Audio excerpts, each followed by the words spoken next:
चाहता हूं कि इस देश के हर कोने में घटे। 1 जनवरी 1915 को जो आपने किया, जिस जगह मैं बैठा हूं, जहां इतनी बड़ी संख्या में आप लोग हैं, मुझे लगता है कि पूरे भारत को इस छोटी सी जगह निरसा से थोड़ी प्रेरणा लेनी चाहिए और पूरे देश में जिस किस्म का माहौल है, हर क्षेत्र में, हर गली में, हर गांव के अंदर निरसा जैसी आज की घटना घटना चाहिए। अपने आप ही ये देश सुधर जाएगा। भारत, पाकिस्तान, बांग्लादेश और बाहरी आतंकवाद से भारत के खतरे को सामना करने के लिए इन जैसे जाबाज बॉर्डर पे हैं, वो उनसे लड़ लेंगे, उनको हरा देंगे। लेकिन मेरी चिंता जो पूरे देश में मैं जाहिर कर रहा हूं वो ये है कि हमारे देश के अंदर जो 500 से ज़्यादा पाकिस्तान बने हुए हैं, उससे आपको लड़ना है, इस समाज को लड़ना है। अगर ये समाज जागृत नहीं होगा तो निरसा जैसी घटनाएं हर मोहल्ले में होने वाली हैं। लिहाजा इससे पहले कि कोई ऐसी घटना घटे, आप सामूहिक तौर पे जो निरसा में आपने 1 जनवरी 2015 को परिचय दिया था, वही परिचय पूरे देश को दें। तो मैं समझता हूं कि अंदरूनी लड़ाई लड़ना समाज का काम है, बॉर्डर पर लड़ाई लड़ना इन सैनिकों का काम है। सैनिक अपना काम कर रहे हैं, लेकिन समाज जो है वो सोया हुआ है। इसीलिए भारत 1947 में बटा और इतिहास में जो कुछ आपको पढ़ाया गया है, वो मैं समझता हूं कि बहुत जानबूझकर जो बातें इस देश के लोगों को पता होनी चाहिए थी, जो इतिहास इस देश का बताया जाना चाहिए था, वो जानबूझकर उस वक्त की सरकारों ने आपको सच्चाई नहीं बताई। और जब किसी चीज की नींव, जब किसी मकान की बुनियाद आप गलत रखते हैं, तो आप यकीन मानिए कि वो मकान कभी पक्का नहीं होता। और भारत के लोगों को इतिहास गलत बताया गया है। यहाँ के जो हीरो थे उनको विलेन बताया गया है और जो विलेन थे उनको हीरो बताया गया है। लिहाजा 70 साल के अंदर भारत की नींव हिलने लगी है और ये देश ऐसा लगता है कि आज से 700 साल पहले जैसे गुलाम था, वैसे ही आज भी गुलाम है। सरकारें आपकी हैं, फौज आपकी है, पुलिस आपकी है, न्याय व्यवस्था आपकी है, लेकिन वो इस देश की मेजॉरिटी के खिलाफ काम कर रही है। तो मेरा कहना सिर्फ यह है कि ये बुनियाद में जब जो आप रखते हैं गलत, उसका परिणाम वही होता है जो हम सब भुगत रहे हैं। हम कहते हैं हम 80% हैं, हम कहते हैं कि मेजॉरिटी है हमारी, लेकिन निरसा जैसे हालात इस देश में हर जगह बने हुए हैं। इन हालातों के लिए कौन जिम्मेदार है? इसलिए मैं कहता हूं कि एक ऐसा सत्य आपको बताया गया है और कहा गया है कि इस झूठ को आप सत्य मान लें। वो झूठ यह है कि 15 अगस्त 1947 को यह देश आजाद नहीं हुआ था। ये मैं नहीं कह रहा हूं, भारत सरकार के नेशनल आर्काइव में रखे डॉक्यूमेंट में जाके देखें।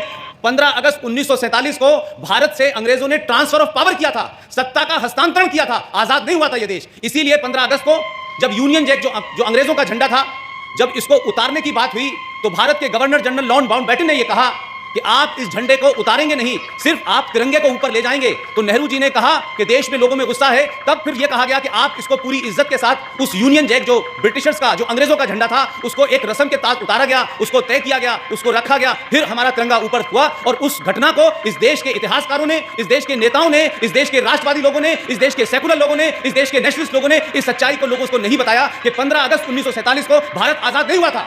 भारत की आजादी का पहला झंडा अगर इस देश में फहरा तो 21 अक्टूबर 1943 को मोरियान एक जगह है नॉर्थ ईस्ट के अंदर, वहां नेताजी सुभाष चंद्र बोस ने जब पहला झंडा फहराया था तो दुनिया के 12 देशों ने भारत को रिकॉग्निशन और मान्यता दी थी। लेकिन इस देश में जो लोग मूवमेंट चला रहे थे, जिन लोगों को अंग्रेजों की दलाली करनी थी, जो लोग अंग्रेजों के इशारे पे जिन्होंने कांग्रेस को बनाया था, उन लोगों को लगा कि अगर हमने 21 अक्टूबर की बात मान ली तो फिर सत्ता हमारे पास से चली जाएगी। और यही वजह है कि नेताजी सुभाष चंद्र बोस को इस इतिहास के अंदर जिंदा दफन कर दिया गया, उनके तमाम कार्यों को नहीं बताया गया। और आजाद भारत के अंदर यह सुन के इस देश के लोगों को जरूर गुस्सा आना चाहिए, जरूर शर्म आनी चाहिए कि इस देश में सुभाष चंद्र बोस को इतिहास में लिखा गया कि वो वॉर क्रिमिनल हैं, वो युद्ध क्रिमिनल हैं, और आज तक लिखा जाने लगा, लेकिन कोई बोला नहीं। ये भारत कैसा आजाद हुआ कि जो इस देश का हीरो था उसको आपने भगोड़ा घोषित किया, जो इस देश का हीरो था उसको आपने क्रिमिनल बताया, और जो इस देश में क्रिमिनल थे वो इस देश की सत्ता के ऊपर बैठ गए। तो सवाल सबसे बड़ा यह है कि चाहे वीर सावरकर के बारे में बात होगी तो नहीं बताया जाता, चंद्रशेखर आजाद की मुखबिरी किसने की थी ये नहीं बताया जाता इस देश में, सुभाष चंद्र बोस ने क्या कहा था उनको नहीं बताया जाता। मुझे यह समझ नहीं आता कि इस देश में जिन लोगों ने लाठियां खाई, जिन लोगों ने जेलों में गए,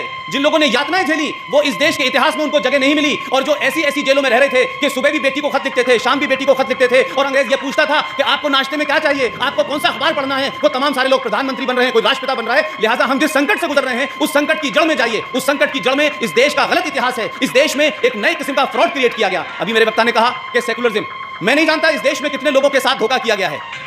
भारत की माटी, भारत की जमीन और भारत में रहने वाले लोग, उनको सेकुलरिज्म की जरूरत ही नहीं है।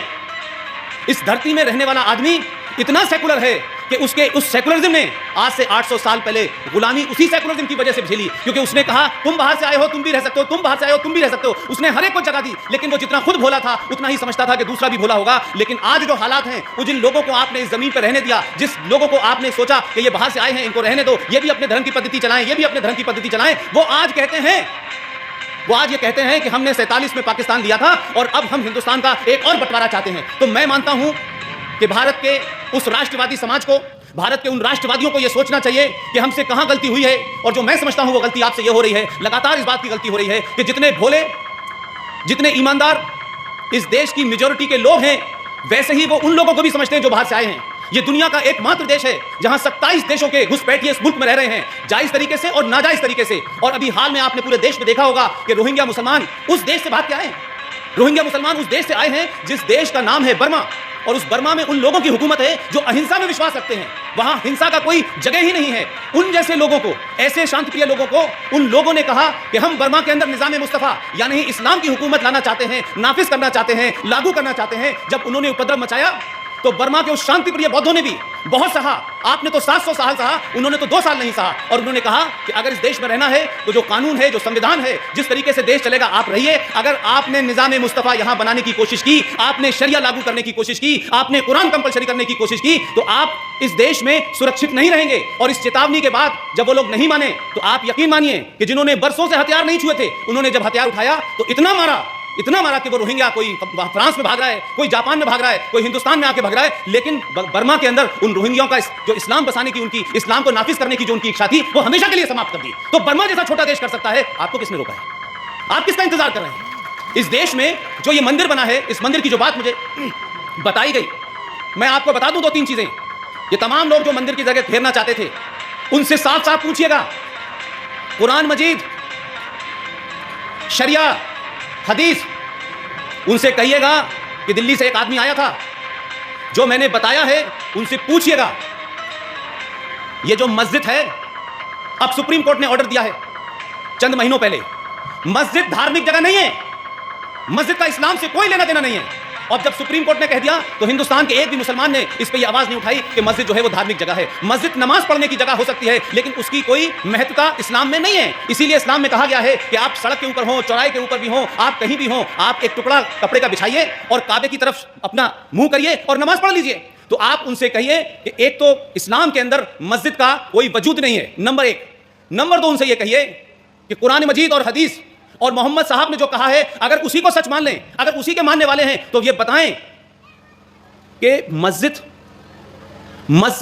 उस जगह नहीं बन सकती जहां विवाद हो जाए, जहां किसी ने ऑब्जेक्शन कर दिया हो, जहां किसी ने उसकी मनाही की हो। अगर वहां मस्जिद बनेगी तो कुरान, इस्लाम, शरिया कहता है वो मस्जिद हराम है, वहां नमाज पढ़ना हराम होगी।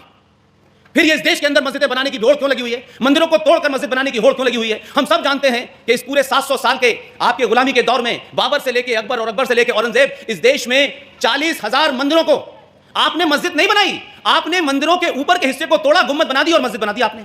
अगर आप आते, जैसे जामा मस्जिद बनी थी, जैसे और मस्जिद बनी थी, तो मस्जिद बनाते।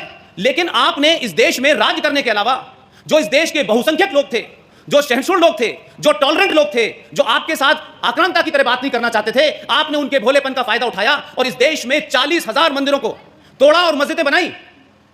सवाल सबसे बड़ा यह है कि अगर कुरान की बात भी सच मान लें, हदीस की बात भी सच मान लें, मोहम्मद साहब ने जो बातें कही हैं उसको भी सच मान लें, वो 40,000 मंदिर जो मस्जिद में कन्वर्ट हो गए हैं, जो भी मुसलमान उसमें नमाज पढ़ता है वो नमाज हराम है, इस्लाम में उसको एक्सेप्ट ही नहीं किया जा सकता।